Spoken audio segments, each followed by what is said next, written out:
Hi, Mark Romero here. I hope you're doing well today. Thank you for taking the time to tune in. This is part 2 in a series Is Your Technology Killing You?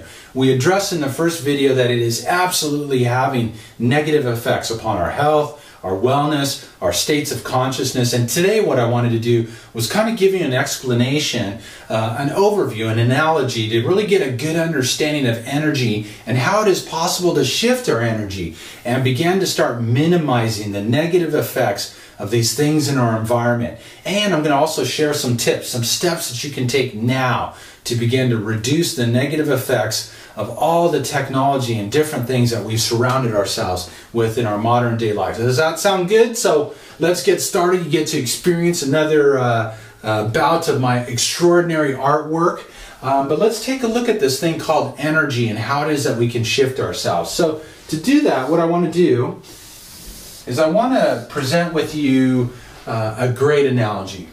And how many of you remember those old FM radio dials? You know, basically you had like 88.5 here, you had 108.5 here,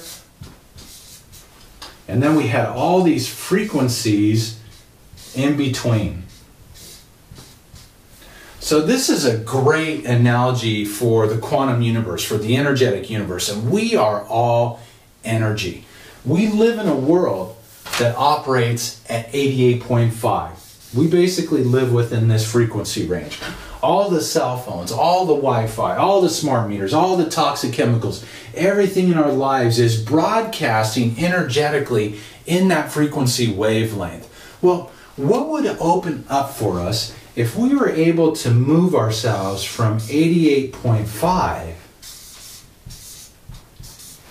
to 92.7? You can actually lift yourself above that frequency range. And when you're no longer in that frequency range, you no longer receive that broadcast. You no longer receive that negative influence that's impacting your energy.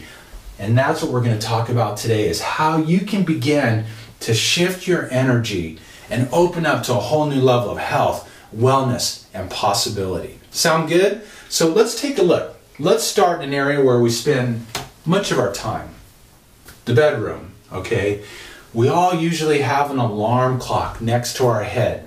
First tip, move that alarm clock. Put it across the room from you. If you gotta have one, move it across the room from you. Move it away from your sleeping environment. And if by chance you go to bed with a cell phone on your nightstand, move that too. If that thing needs to be on, then move it across the room also. Turn up the ringer. If it doesn't need to be on, turn it off. You don't need to have those waves. Remember what we talked about in the first video about the research about EMFs interrupting our sleep patterns and impacting the production of melatonin, and of course that having detrimental effects upon our health. We want to be able to minimize that. If you have Wi-Fi in your house, turn it off at night. If it doesn't need to be on, turn it off.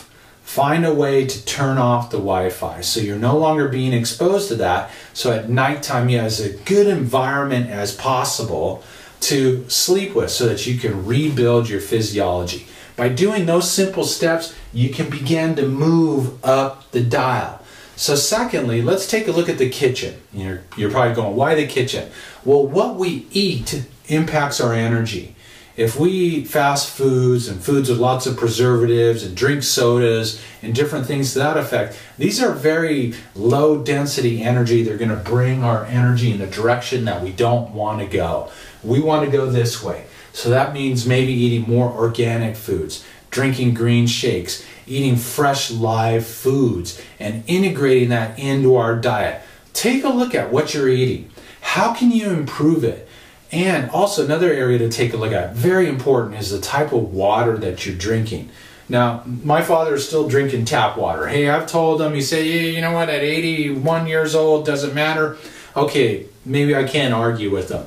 But you want to drink filtered water, good quality water, perhaps maybe mineralized, alkalinized. Look out there and see what's available in your neighborhood as far as good quality waters to ingest. Once again, better foods, better water, improving your sleep environment. Guess what happens? You're going to start moving yourself up the dial. Let's look at our portable technology, okay? Minimize your exposure to it. Okay, if you don't need to have it on your body, take it away from your body. One of the things that always makes me cringe in the gym is when I see women that take their cell phone and they put it into their bra strap and hold it there while they're working out. Don't do that. You know, I want to say something, but then I'm like going, man, they're going to think I'm some kind of pervert or something like that. You know, get that thing away from the sensitive parts of your body. And same for guys. Okay, get them away out of your pockets. Okay, if you got to have it on you, put it on an armband. If you're listening to music, put it in airplane mode. We don't need to be connected all the time. Okay, carve those little spaces out for you. If you have kids, minimize their time on the iPads. All this stuff has been tested primarily with adult thickness of skulls and heads and different things. It's impacting our children, okay? Take it a step away from them.